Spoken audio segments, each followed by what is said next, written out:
Bueno, continuando con el mago Merlín y el poder del dragón, vamos a iniciar lo que es el capítulo 3, que es el hijo del diablo.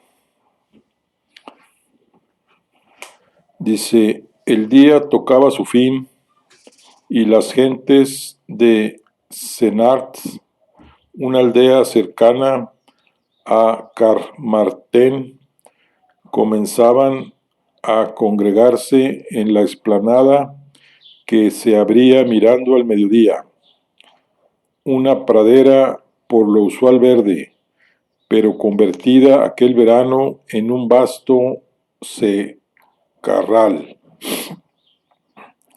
Un murete circular de piedras improvisado, aquella misma mañana delimitaba el lugar en el que dos mujeres iban a ser ajusticiadas, acusadas de brujería.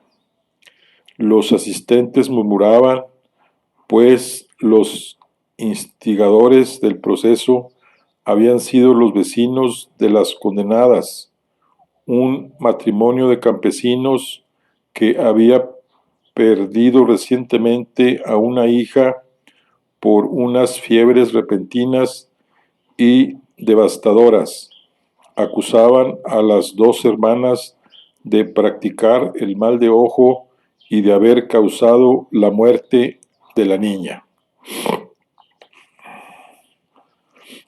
Durante el registro de la casa de las mujeres se habían encontrado varias aves despanzurradas y numerosos recipientes con raíces y plantas, entre ellas mandrágora, beleño y belladona, aquellas en las que se decía las brujas elaboraban un ungüento que les permitía volar.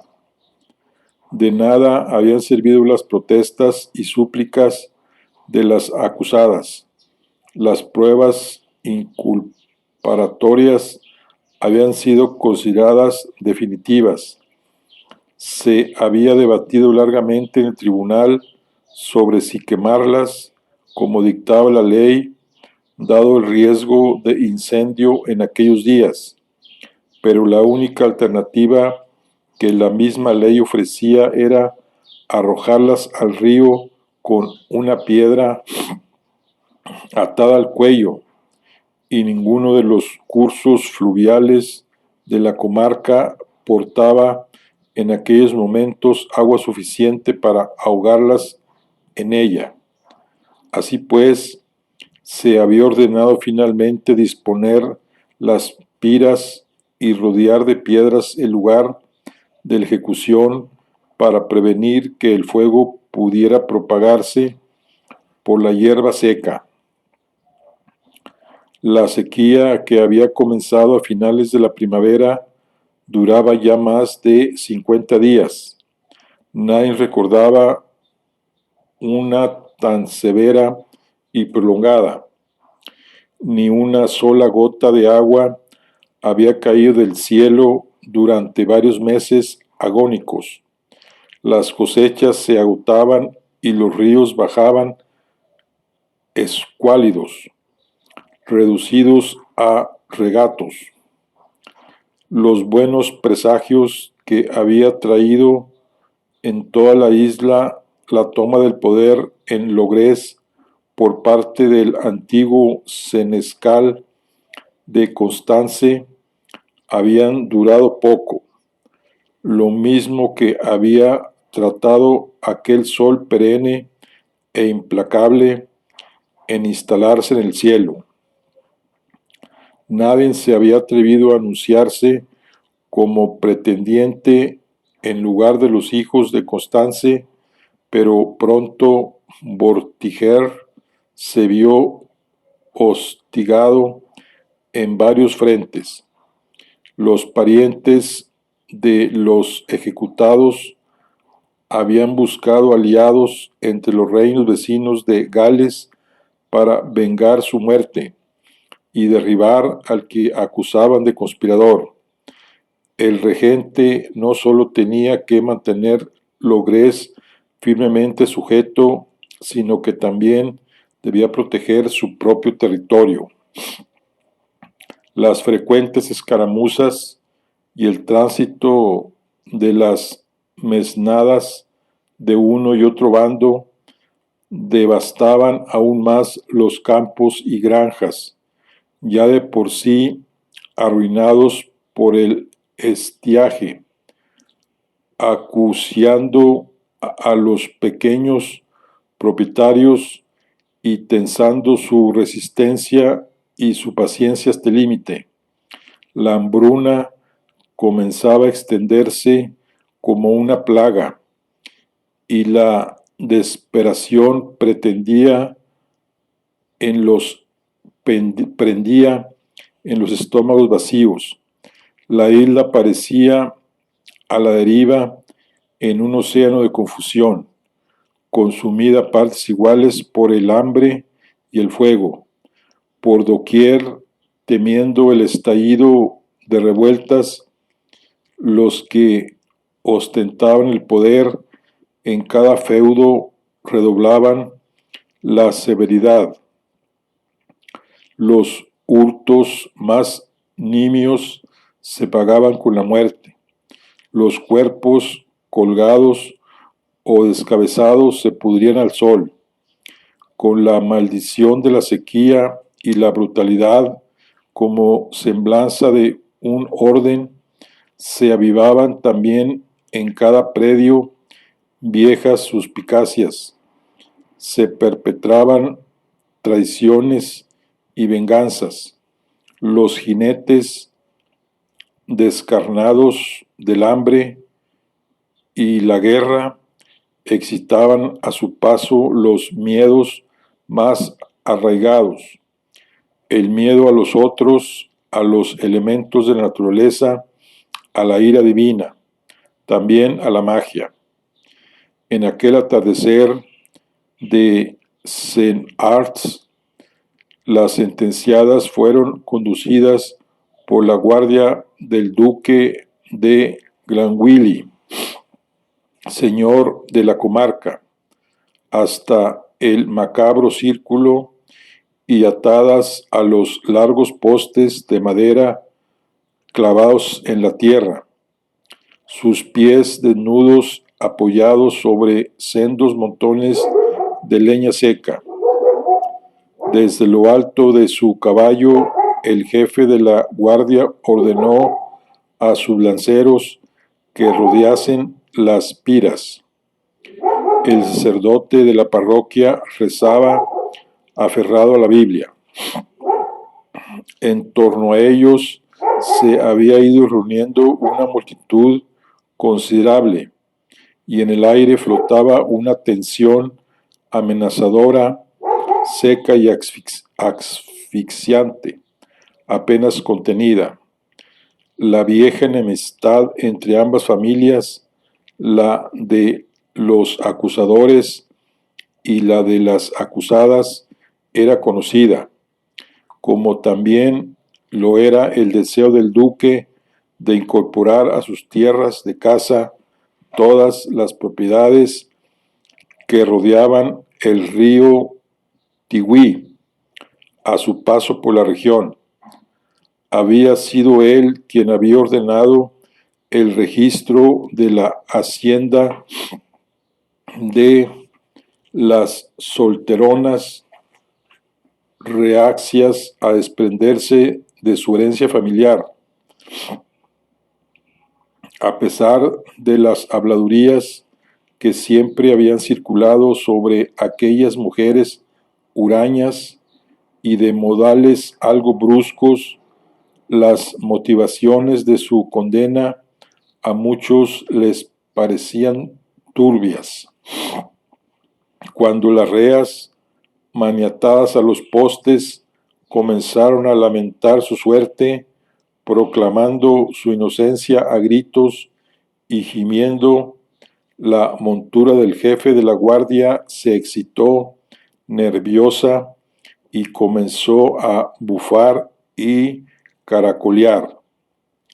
El jinete trató de calmarla, sin éxito, por más que los soldados permanecieran con la vista fija al frente. En las condenadas podían sentir las decenas de ojos hostiles que a su vez los observaban a ellos. Que el Señor no estuviera presente y hubiera delegado en el sacerdote la ejecución de la sentencia no ayudaba a legitimarla ni a apaciguar los ánimos. Cuando la sentencia fue leída por el clérigo y a una orden del jefe de la guardia, 2 soldados encendieron sendas teas y se aproximaron a las piras.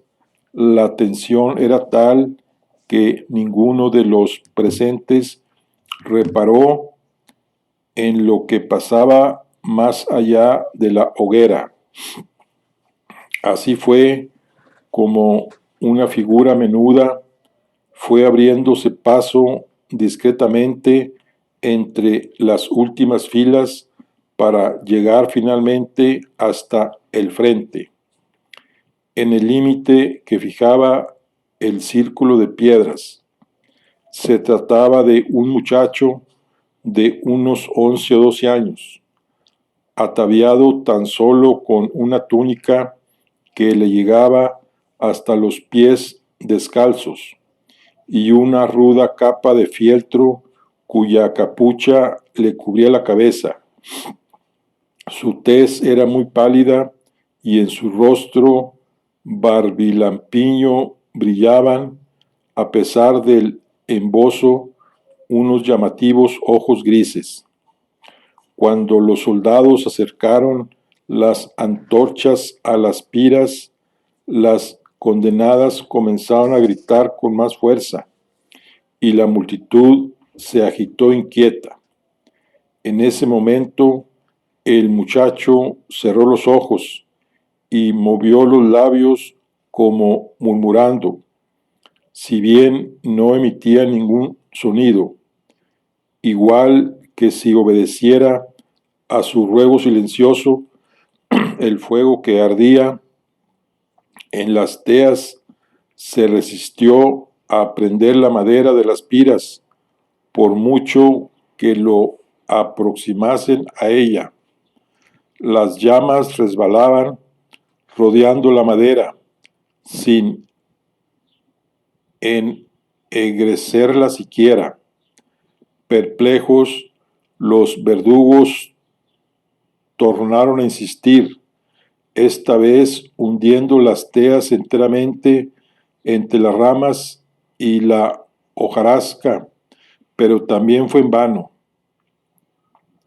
De manera incomprensible, las antorchas seguían ardiendo, mientras que la madera que estaba en contacto con ellas permanecía seca, incólume, inmune al fuego. Brujería, murmuró una mujer entre la muchedumbre.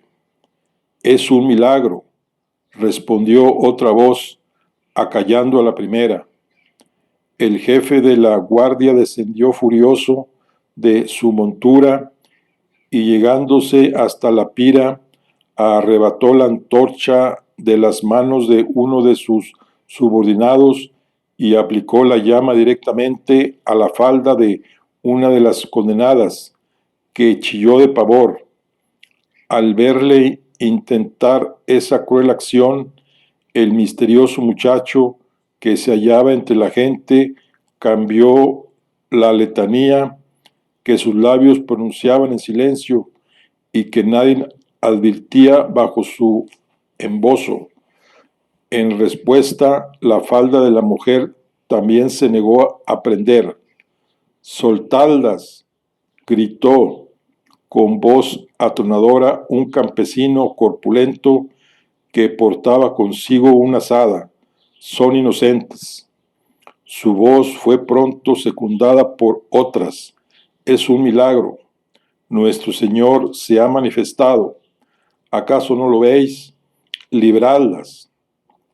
A una voz del jefe, los lanceros empujaron atrás a la gente con las astas de sus armas para ensanchar el espacio alrededor del círculo que formaban, rodeando las piras, pero los más envalentonados de la multitud comenzaron a coger piedras y arrojárselas, de modo que, bien al contrario de lo que habían pretendido conseguir, los soldados tuvieron que recular.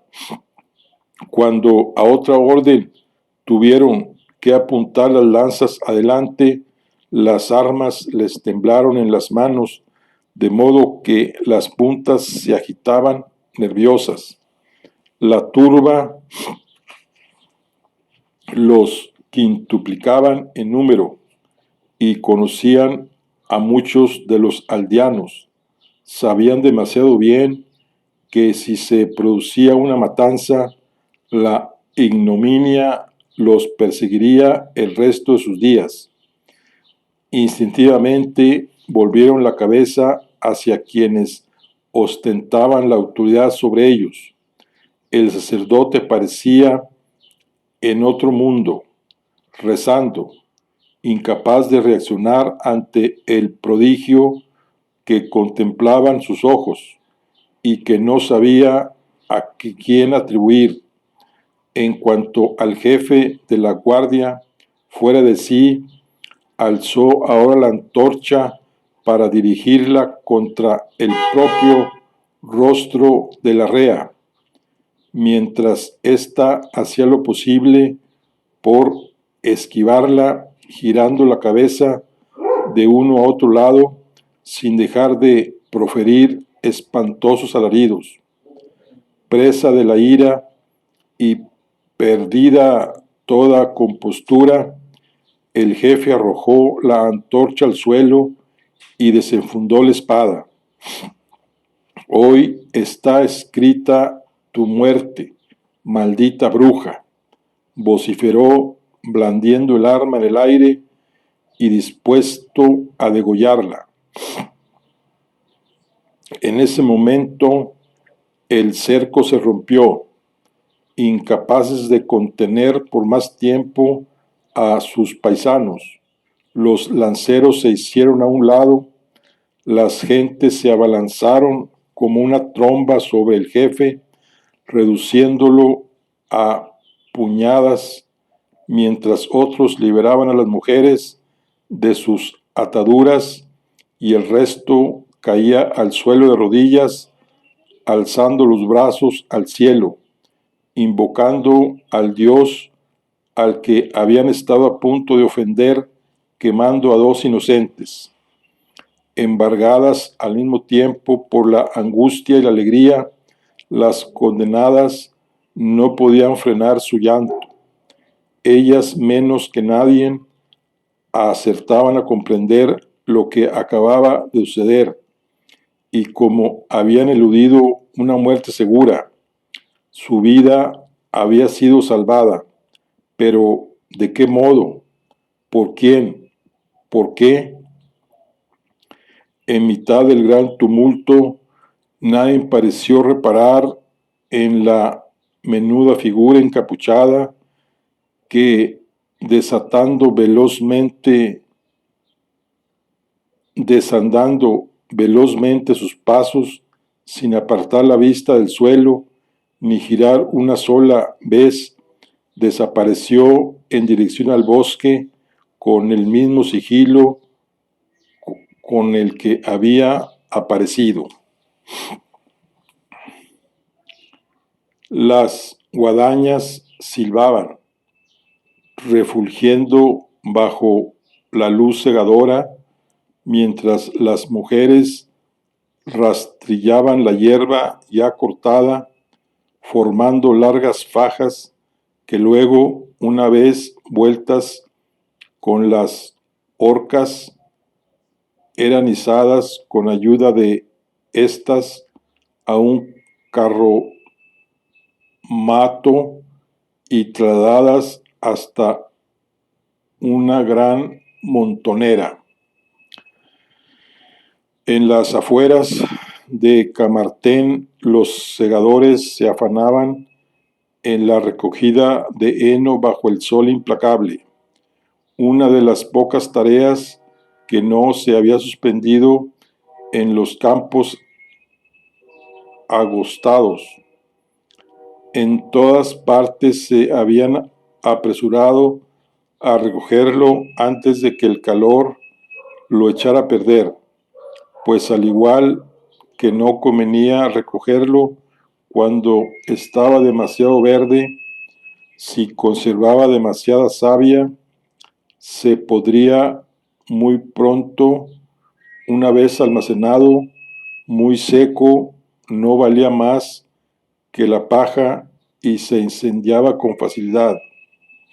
Los segadores se esforzaban como nunca, pero al mismo tiempo, viendo el heno ya reseco, que no valía nada, se preguntaban a qué afanarse tanto. Unos dicen que se trata de brujería, otros que ha sido un milagro de Dios. No se ponen de acuerdo, explicaban durante un alto en la faena, uno que contaba con un pariente entre los que habían asistido a la ejecución. Según él, ni siquiera el párroco daba crédito a lo que veía, que la madera no prendía aún estando seca. Lo escuchaba un hombre entrado en años, con la piel reseca y curtida por innumeradas jornadas de trabajo a la intemperie. Restregándose el sudor de la frente, preguntó al más joven: ¿y qué ha sido de las solteronas?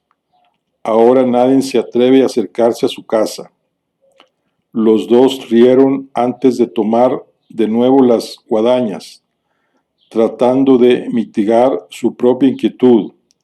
Las noticias del prodigio habían corrido pronto a gran distancia, desbordando la frontera natural que formaba el Tigüí y el Gran Bosque. Bueno, vamos a tomar ahora tantita agua.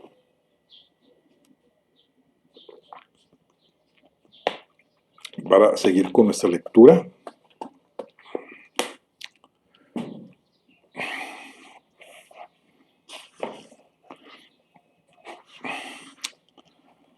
El pariente del joven acababa de regresar de vender sus cerdos en los mercados de las grandes ciudades del este.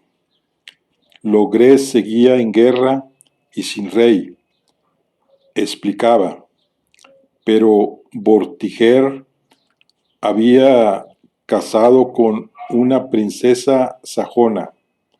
Ahora los sajones eran sus aliados contra los demás reinos. A cambio, les había concedido tierras en la costa y permiso para sentarse en ellas. El que escuchaba escupió en el suelo. Que me aspen si esa guerra no terminará por alcanzarnos a nosotros también más pronto que tarde, dijo. Más noticias como estas y acabaré por creer a los locos que vagan de pueblo en pueblo predicando el fin del mundo. Advirtió que el otro se había detenido y apoyándose sobre su herramienta, había alzado la mirada hacia el camino, levantando una nube de polvo a su paso por la senda que atravesaba. Las eras se acercaban a paso lento, una comitiva de casi un centenar de personas.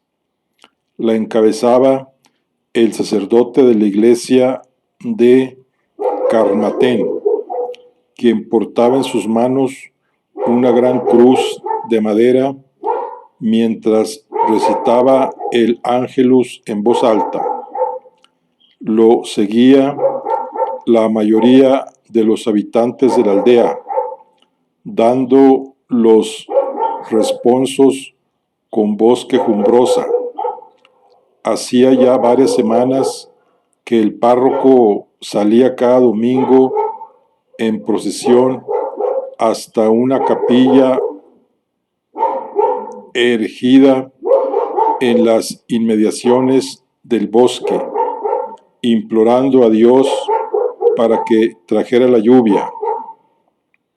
Hasta ahora, sin embargo, los ruegos y oraciones no habían encontrado respuesta. Al paso del cortejo, los segadores se despojaron con respeto de los sombreros de paja, depositando los aperos en el suelo y, abandonando su tarea, se unieron a la comitiva. Continuó su camino la procesión, envuelta en un grave silencio, roto tan solo de tanto en tanto por la letanía del sacerdote y los gritos de los chiquillos escuálidos que correteaban por los límites del sendero. Desoyendo las órdenes de sus madres, quienes trataban en vano de hacerlos callar y de que mantuvieran el paso. Una vez llegados a la ermita, una modesta construcción de piedra musgosa en la que solo la espadaña y la cruz que la presidían delataban su función de culto, el sacerdote hizo arrodillarse a los presentes. Acto seguido, como en otras ocasiones, abrió los brazos y alzando hacia el cielo, dio comienzo su plegaria. Señor Todopoderoso, suplicó, apiádate de tu rebaño que agoniza acucidado por la sed, el hambre y la miseria. Ante ti nos humillamos e imploramos una vez más tu perdón por nuestros pecados. No fueron pocos los concurrentes que se golpearon el pecho, ladeando la cabeza contritos. Son numerosas y grandes nuestras faltas, continuó el sacerdote, merecedoras de este castigo y aún de otros más severos, pero sabemos de tu bondad y misericordia infinita. Por eso te rogamos que nos traigas la lluvia y el agua, sin la cual nuestra vida está condenada. Parce nobis Domini. Perdónanos, Señor, repitieron los congregados. Esaudi nos Domini, clamó el sacerdote. Escúchanos, Señor. Tornaron a repetir todas las gargantas. Non es opus valentibus medico sed male avenibus. Los sanos no tienen necesidad del médico, pero sí los enfermos. El sacerdote había cerrado los ojos, arrebatado por la fuerza de sus palabras. Al abrirlos, sin embargo, su mirada topó con el mismo cielo límpido y cruel, tan insólito en la isla y que, sin embargo, tanto tiempo llevaba atormentándolos. A sus espaldas, algunas mujeres de su grey comenzaban a sollozar. Apenas tenían ya con qué alimentar a sus hijos. ¿Cómo no comprender su desesperación? ¿Cómo no sentirse tentado de abandonar a Dios? Se dijo, el propio clérigo, hombre piadoso, pero dotado también de inteligencia práctica, sabía que en muchos de sus fieles la fe en el Dios único aún no había arraigado con la suficiente fuerza y que apenas se rascaba en la superficie de sus almas, todavía afloraban en ellas, como sucedía en los silleres de la iglesia de Carmartén, las huellas de primitivas y bárbaras creencias, las desgracias como la guerra y la pertinaz sequía, a pesar de ser el resultado de la locura de los hombres, se lamentó. Solo debilitaban el vínculo inmaduro entre aquel rebaño aún joven y un Dios cuyo misterio no podían comprender. Arrepentíos, bramó, y enfrentad con templanza la prueba a la que él nos somete. Nadie le respondió esta vez, por lo cual no pudo continuar su exhortación. Todas las miradas se habían fijado de súbito en un punto situado a su espalda.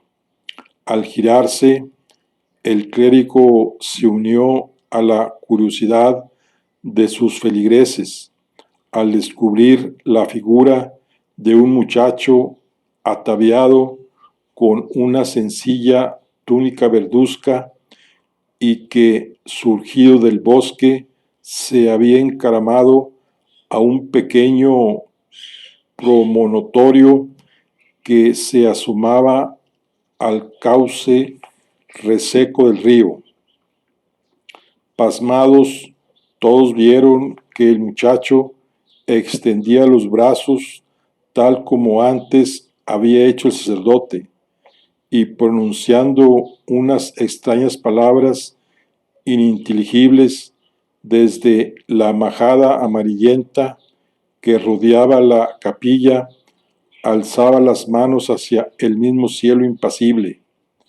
Durante unos instantes en que nadie, ni siquiera el propio sacerdote, se atrevió a abrir la boca, tal era el gesto de concentración del muchacho sobre el risco, nada sucedió. Al poco, sin embargo, las hojas de los árboles más próximos se estremecieron y un viento súbito tejió remolinos de polvo entre los congregados.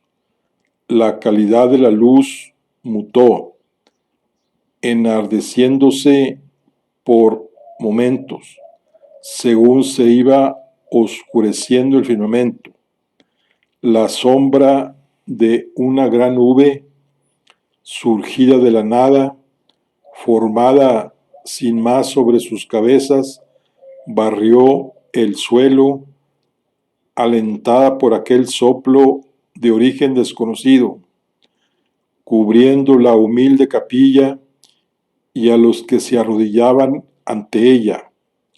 El sacerdote dejó caer la cruz que hasta entonces había portado en su diestra, incapaz de soportar lo que de pronto le parecía un peso insufrible. Por todos los dioses, murmuró uno de los feligreses, cuya boca abierta dejó escapar de manera involuntaria aquella vieja fórmula que no por su largo desuso había dejado de serles familiar. Pronunciando cada vez más alto la retahíla de palabras enigmáticas, antiguas, el muchacho cerró las manos que aún mantenía alzadas hacia el cielo y a continuación descendió con fuerza los puños como si los descargase contra la tierra. Un poderoso trueno retumbó sobre la comarca. Pareció que el muchacho hubiera tirado de un monstruoso pasador capaz de desarrajar el propio cielo. Al oírlo, varios de los presentes, todavía postrados, dejaron escapar un grito de pavor. Otros se santiguaron. El eco del estruendo aún no se había extinguido del todo cuando comenzaron a caer pequeñas gotas. Al principio, poco a poco, mientras los congregados se palpaban los rostros humedecidos y las palmas de las manos, incapaz de creer que sentían el tacto venturoso del agua que ya casi habían olvidado. Después, por fin, estalló el aguacero y todos los rostros se volvieron hacia el cielo. Muchos rompieron a llorar. Las lágrimas indistinguibles de la lluvia que surcaban sobre sus mejillas, los hubo que clamaron aleluya, mientras otros, incorporándose, comenzaron a danzar bajo la lluvia, tomándose de las manos sin dejar de contemplar el firmamento. También el clérigo escrutaba el cielo resquebrajado en busca de una respuesta, de alguna señal que revelara la voluntad de Dios y paliara la derrota que a la vista de todos le había infligido aquel jovenzuelo.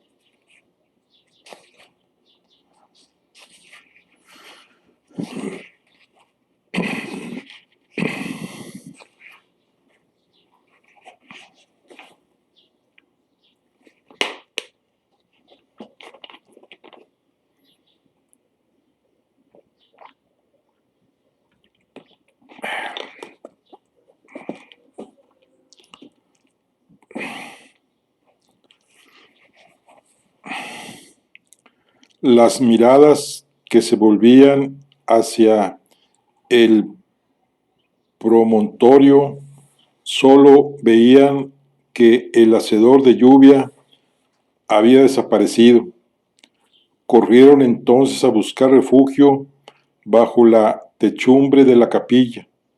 Una vez dentro, se soltaron las lenguas que hasta entonces habían permanecido mudas de asombro. ¿Quién era aquel muchacho prodigioso?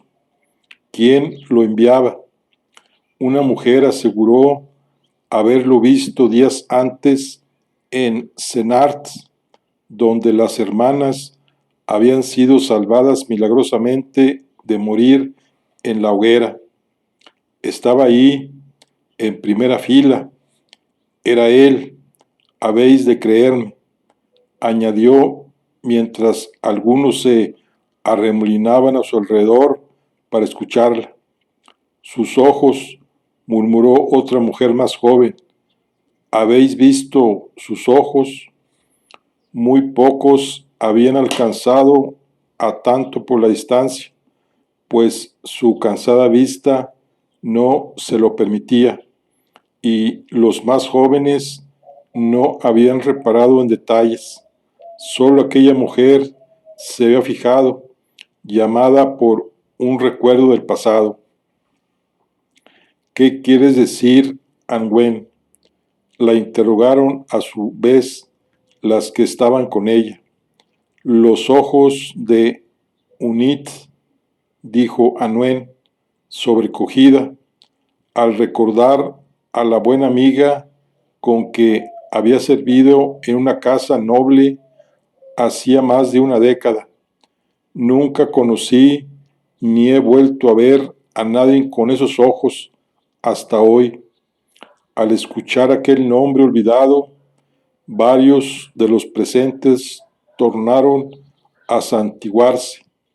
La hija de la bruja, musitaron. Junit, Bajo la lluvia, el nombre corrió de boca en boca, como una ascua ardiente.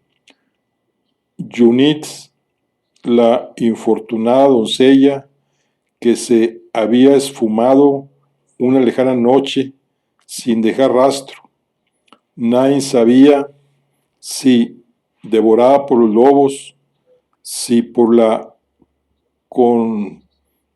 concupiscencia de algún noble perverso, o como en tiempos tanto se había rumoreado, raptada y sacrificada por los druidas que por entonces todavía habitaban en lo más profundo del bosque. Tan empapado y estupefacto como ellos, el sacerdote escuchaba, no sin consternación, los vivos comentarios de sus parroquianos. Nadie le prestaba atención ya.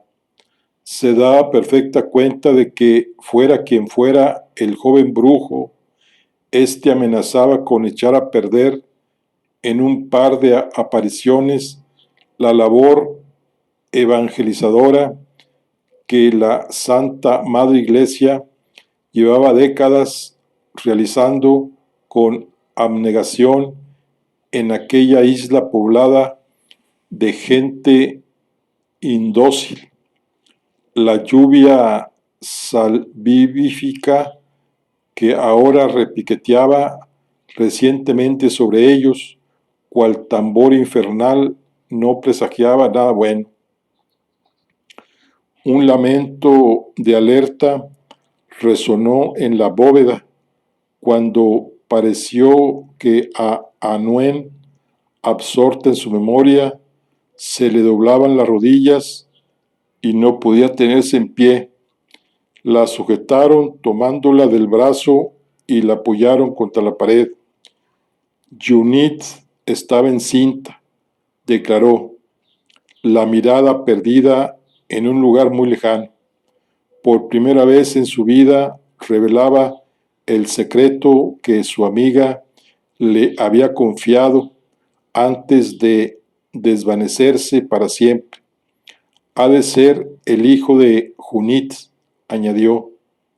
No, sentenció el clérigo, alzando la voz desde el altar, por encima del cual se le elevaba la cruz. Es el hijo del diablo. El muchacho avanzaba como una liebre en la espesura. Al correr, sus pies livianos apenas tocaban la tierra.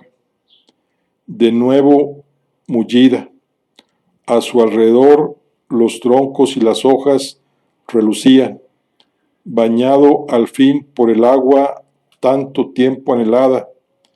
El bosque entero parecía recién salido del taller de la potencia creadora que le hubiera dado existencia. La atmósfera estaba impregnada de un fuerte olor a tierra mojada que revigorizaba el espíritu. Aquí y allá se formaban pequeños arcoíris que, como puentes intangibles, salvaban los arroyos de nuevos cantarines. Los pájaros revoloteaban en las frondosas copas y, lejos de ahuyentarse por la presencia del joven hechicero, parecían saludarlo a su paso como si lo conocieran.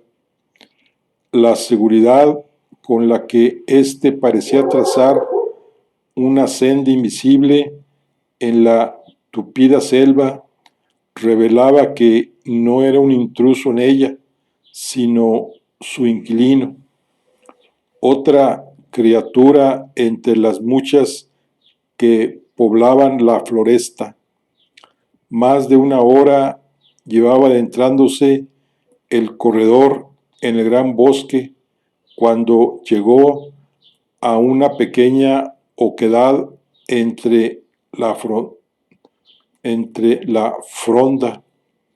Una delgada columna de humo ascendía entre las copas de los árboles que flanqueaban uno de los extremos del claro, donde el terreno se empinaba formando un talud terroso cubierto de espesa vegetación.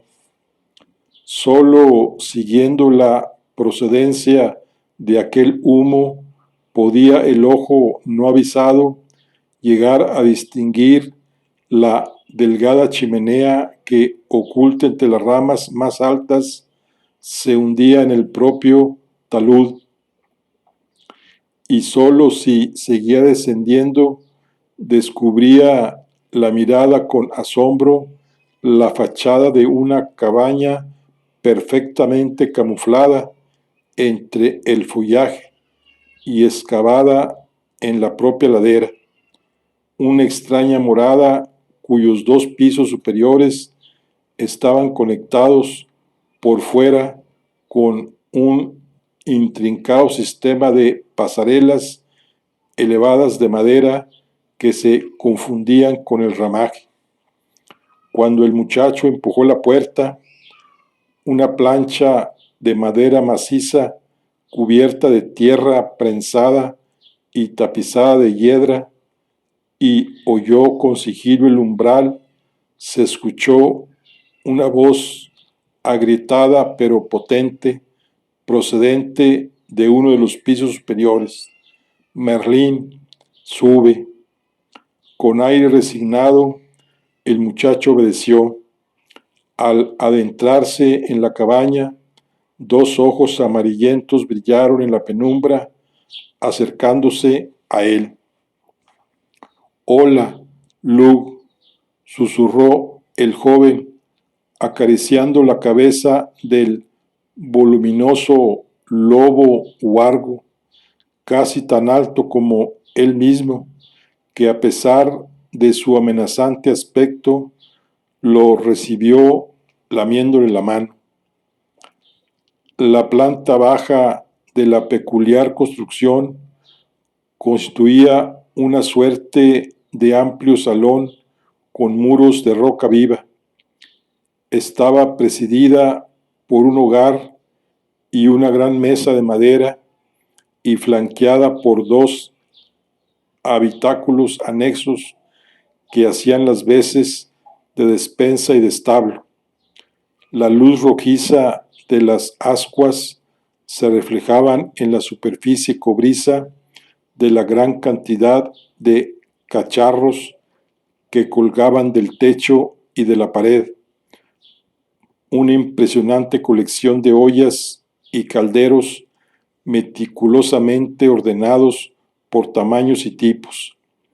Debajo de ellos, esparcidos por las repisas, había también otros recipientes e instrumentos de utilidad menos evidente, hechos de cristal, así como innumerables frascos de barro en los que figuraban inscritas con caligrafía diminuta pero precisa diferentes leyendas.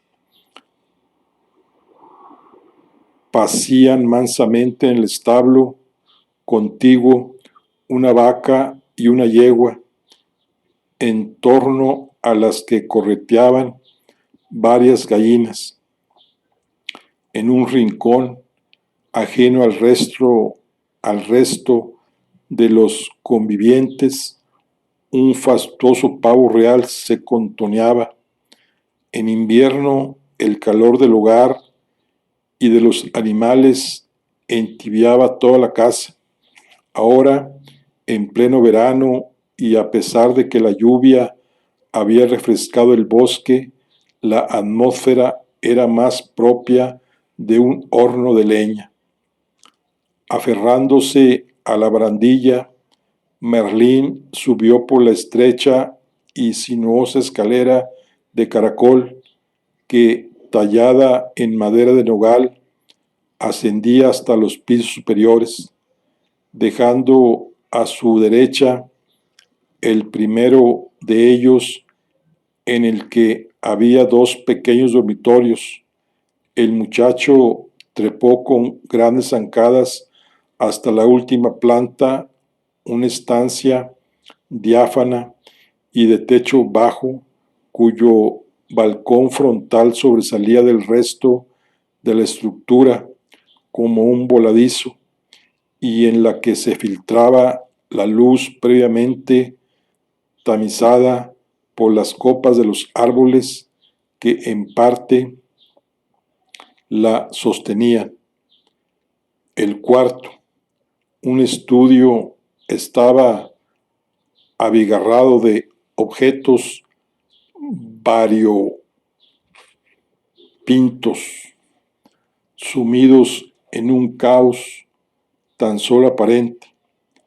Los laterales estaban recorridos por estantes atestados de libros de gruesas y recias tapas, algunos de ellos provistos de cadenas y fijados con ellas a la pared, entre los que asomaban en varios huecos cabezas de animales disecados, extrañas figuras talladas en bronce y mapas de toda la tierra conocida, pero también del cielo.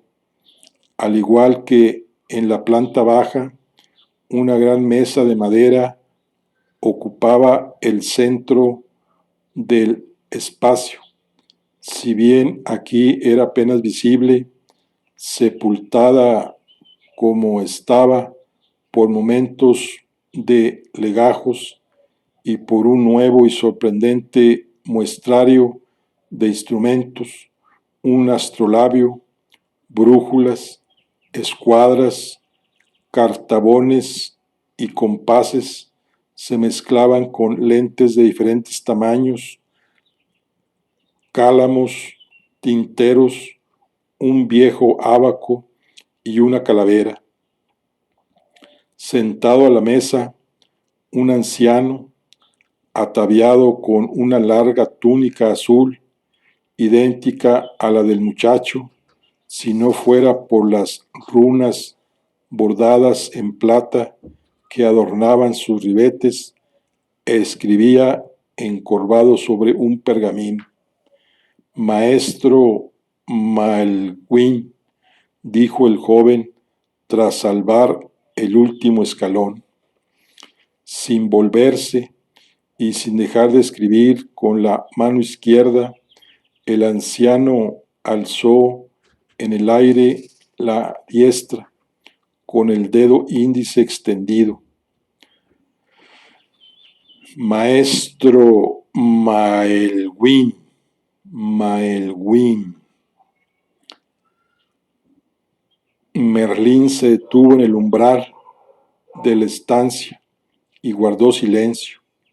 Durante unos momentos solo se escuchó el roce áspero del cálamo contra el pergamino y el gorjeo de los pájaros que saltaban de rama en rama en torno al voladizo. ¿Cómo intuir, creo, intuir el origen de la lluvia benéfica que nos ha visitado esta mañana? Dijo finalmente el druida al concluir su tarea, depositando a un lado el útil de escritura antes de soplar sobre la superficie inscrita. Entonces se giró hacia Merlín con cierta dificultad. Al darse la vuelta, los haces tornasolados que se filtraban por una ventana lateral iluminaron su rostro enjuto, surcado de innumerables y profundas arrugas. La larga barba cana le llegaba casi a la altura del ombligo. Sabes bien que tengo que decirte, fijó en el muchacho sus ojos penetrantes y oscuros. Respondió Merlín solivando al instante. Pero maestro, ¿de qué sirve nuestras capacidades si no podemos emplearlas para aliviar a quien sufre cuando está en nuestra mano? El anciano druida inspiró profundamente. Posees condiciones excepcionales, dijo, y tu aprendizaje ha sido extraordinariamente rápido.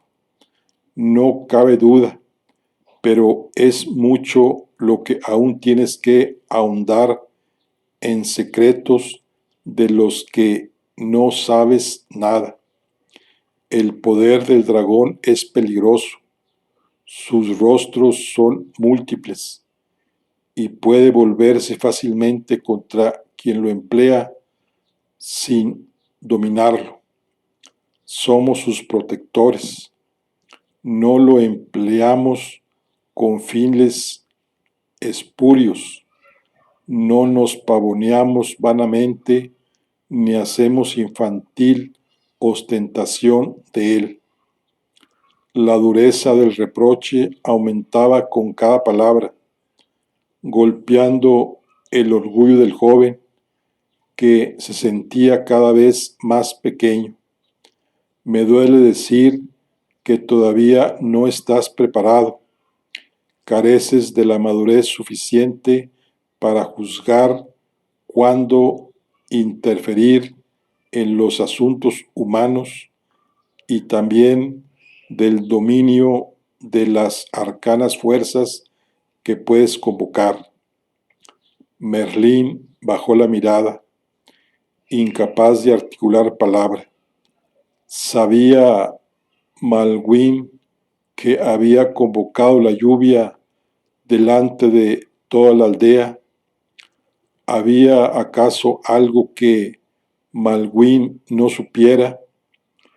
En ocasiones el muchacho estaba tentado de pensar que no existía cosa sobre la faz de la tierra que escapara a la atención de su maestro, y ese era un conocimiento que él anhelaba. Cuando a continuación el anciano le preguntó si alguien lo había seguido, dudó. Asustado, si se trataba de una cuestión o de una afirmación reprobatoria. No, respondió finalmente. Bien, ahora ve a por muérdago al cementerio y trae también agua para ponerlo al fuego, le ordenó el druida. Medita durante el camino sobre lo que te acabo de decir. Traguito de agua.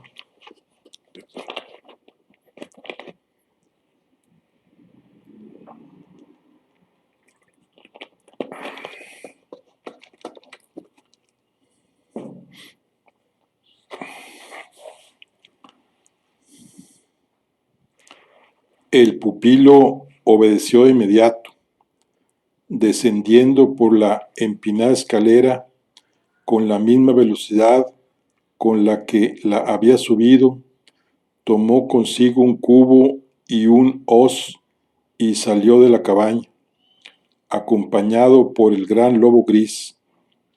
Siguiendo el curso del cercano riachuelo, niño y bestia se llegaron a un apacible recodo, un punto en el que el cauce trazaba un suave meandro y formaba una poza en cuya ribera crecía un bosquecillo peculiar, un bosque dentro del bosque, cubierto por muérdago y donde se alzaban acebos y otros árboles de diferente tipo y tamaño, en cuya singular variedad y bella disposición se intuía la huella de la mano humana.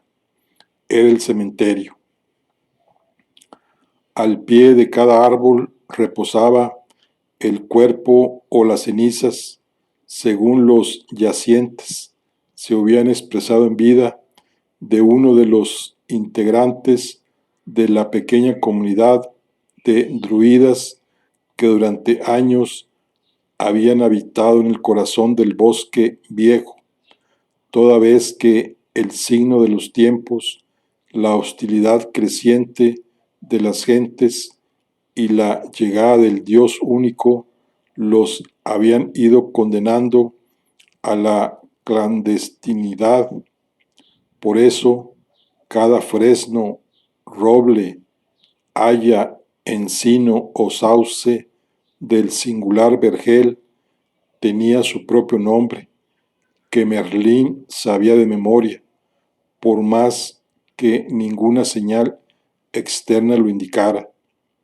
No había llegado a conocer a todos los que ahí yacían, pues solo una docena de ellos vivían cuando él había nacido, y aún su recuerdo de algunos de estos últimos eran muy borrosos, ya que siendo de muy avanzada edad, habían ido falleciendo a lo largo de los últimos años a medida que él crecía. De aquella comunidad originaria, solo Malguín restaba con vida. Desde muy pequeño, por tanto, Merlín había aprendido a convivir con la muerte, y tal como los druidas le habían transmitido, a concebirla no como un final, sino como un umbral, un tránsito que permitía el retorno al seno de la tierra y la naturaleza de la que todo procedía, como parte de un ciclo cósmico que se renovaba de manera incesante. La gran rueda, como la llamaba Malguín, aún así había entre todos los árboles uno por el que el muchacho sentía especial devoción y cuya presencia lo conmovió hasta las lágrimas durante mucho tiempo, precisamente por la ausencia que evocaba. Aquel árbol era la encina, bajo la que yacía enterrada su madre, Junit. Siendo más pequeño, Merlín había rogado en innumerables ocasiones a sus custodios que le relatasen la historia de su nacimiento y le hablaran de su madre. Sin embargo, no era mucho lo que ellos podían contarle, más allá de que su llegada y el extraño y trágico parto habían sido anunciados por las estrellas. El muchacho había terminado por comprender que era voluntad de un poder superior e inescrutable que sus orígenes permanecieran brumosos y que tal vez le serían revelados más adelante en el curso de su vida, cuando la hora fuera llegada. Por eso, transcurridos unos años, había dejado de preguntar. También había dejado de hacerlo porque muy pronto su curiosidad infantil se vio desbordada por cuanto el presente tenía que ofrecerle, empezando por todo aquello que lo rodeaba, transformados enseguida también en sus maestros, sus atentos guardianes. No habían dejado de alimentar la formidable voracidad innata del retoño por el saber. Había sido Helwin, la anciana hechicera, que había asistido a Junit en el parto, quien había acuñado su nombre, un apelativo afectuoso derivado de Mirdin, un antiguo bardo de otros tiempos, dotado de poderes visionarios y que había acabado sus días solo, recluido en el bosque, tal vez en aquel mismo bosque. Le gusta la música, había dicho Helwin mientras le cantaba al pequeño para dormirlo, y el retoño gorjeaba como un pajarillo, tratando ora de unir su voz a la suya, ora de imitar el trino melodioso de la flauta que ella se acompañaba. Y temo que esos ojos grises están llamados a ver cosas que los demás no pueden ver, como los del infortunado Mirdin. Lo llamaremos Merlín, nuestro pequeño bardo.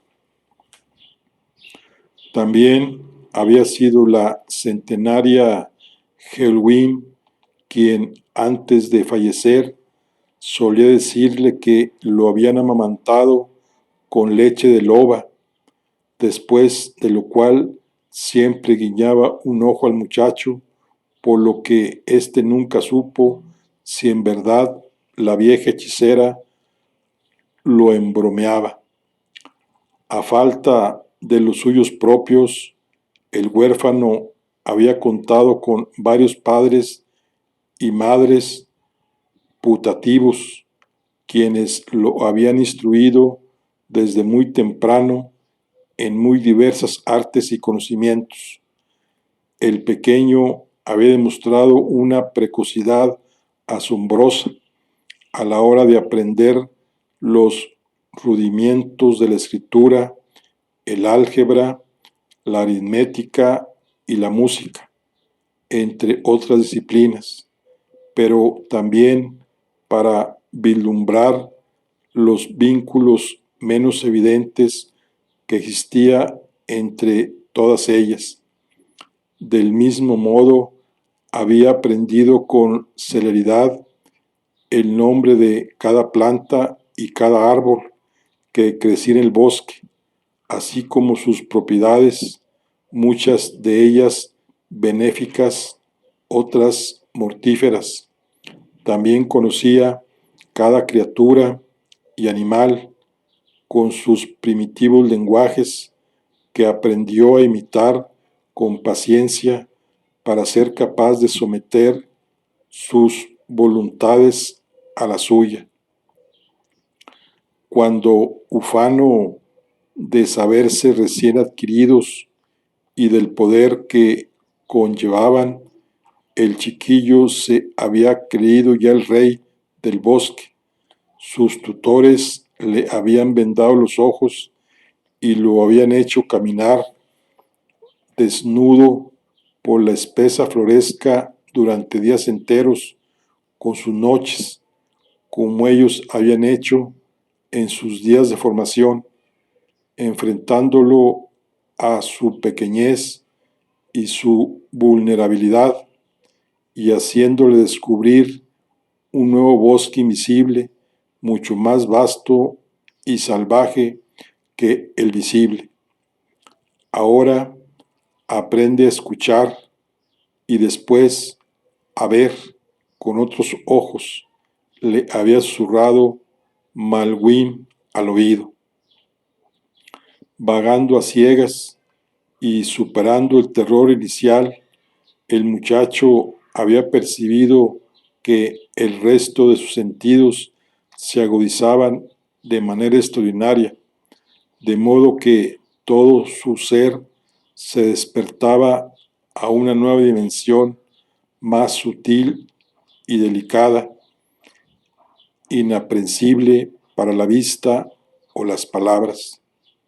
Solo cuando hubo recobrado el sentido de su insignificancia y desarrollado aquella intuición de las inmensidades que laten más allá de las apariencias, tuvo a bien Malwin retirarle la venda una noche y alzando su pequeña cabeza hacia el firmamento oscuro, enseñarle a leer las estrellas, ciencia suprema entre los conocedores de los arcanos. El bosque conserva toda la memoria del mundo, inscrita en los anillos de los árboles, le había dicho el druida, pero las estrellas, que ya lo han contemplado todo desde las alturas, permiten asomarse al futuro. Durante noches enteras, los inquisitivos ojos grises del joven Merlín no se despegaron de la cúpula estrellada mientras su maestro lo iniciaba en sus rutilantes secretos, haciendo emerger formas y nombres entre la mirada de luminarias, mostrándole de qué modo para el ojo sabio las constelaciones y los planetas verían en su silenciosa danza múltiples presagios. Por último, Malguín y sus compañeros lo habían instruido también sobre el origen del mundo, sobre la gigantesca y primitivas fuerzas que habían colisionado en el vacío en tiempos inmemoriales, antes incluso de la existencia del propio tiempo, dando origen a todo lo existente. Fuerzas que seguían irrigando la fábrica de la creación bajo la apariencia de lo visible y en perpetua pugna, y que seguirían haciendo hasta el fin de los días. Fuerzas había aprendido el muchacho que podían ser convocadas y solo en parte manejadas mediante una ciencia oculta, cifrada en palabras y fórmulas arcanas que un linaje escogido de hombres y mujeres habían heredado de criaturas más antiguas que ellos y aún de los propios dioses.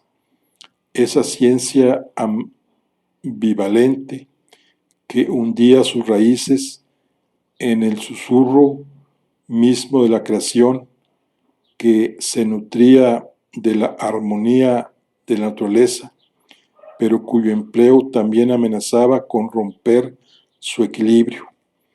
Era aquella a la que sus maestros, los druidas, se referían siempre con reverencia como el poder del dragón. Recuerda que somos sus servidores, no sus amos. No lo olvides nunca, había dicho Melwin a Merlín con la mayor gravedad el día que le enseñó su primer hechizo. Pero el joven aprendiz no solo era una esponja, sino que absorbía cuando recibía. Él mismo era portador de un poder, de un don que también empezó pronto a desplegarse, ajeno a las enseñanzas de sus tutores. Así, una luminosa tarde de otoño, hacía algunos años, Elwin y Malwin lo habían encontrado llorando desconsoladamente en la orilla del arroyo. Al preguntarle qué le sucedía y por qué lloraba así, el muchacho había respondido que tenía miedo de la tormenta y del fuego, y que no quería que Cardawig, por entonces uno de los druidas más ancianos, muriese. La hechicera y el druida habían tratado de aplacar su llanto, y lo que juzgaban sus infantiles terrores, llamándole la atención sobre el sol que brillaba en el cielo y asegurándole que el viejo Caradaguao aún tenía muchos inviernos por delante. Con la llegada del crepúsculo, sin embargo, se había desatado una tormenta pavorosa. Un rayo alcanzó la cabaña de Cardaguag y la incendió, y el anciano no pudo escapar de las llamas. Merlín había permanecido mudo durante días y sus custodios habían comprendido que el pequeño estaba dotado de cualidades que excedían con mucho las de ellos. Posee la visión, había dicho Helwin, a lo que Malwin había sentido pensativo mientras contemplaba al niño prodigioso que el destino había decidido poner en sus manos. También ahora lo contempló meditabundo desde la ventana de su estudio, y al verlo correr hacia la cabaña portando el cubo rebosante en una mano y el manojo de muérdago en la otra, seguido del gran lobo gris, sintió que el corazón se le encogía. Qué rápido había crecido el muchacho, pensó el druida. Él, que tan ajeno había vivido siempre al tiempo de los hombres y sus convenciones, se sentía de repente muy anciano. Había tenido Merlín más visiones como aquella, había preferido no compartirlas. Malwin sonrió. A diferencia de lo que su pupilo creía, había tantas cosas que no sabía y que nunca llegaría a saber. Sabía, por ejemplo, que el muchacho estaba llamado a grandes cosas, pero no a cuáles todavía, y sabía también que él no viviría lo suficiente para verlo. Creía con todo que había cumplido su misión y que sería tarea del joven Merlín, cuando él faltase, descubrir cuál era la suya y hollar su propio camino. Bueno, aquí concluimos la charla del día de hoy. Nos vemos en la siguiente. Hasta luego.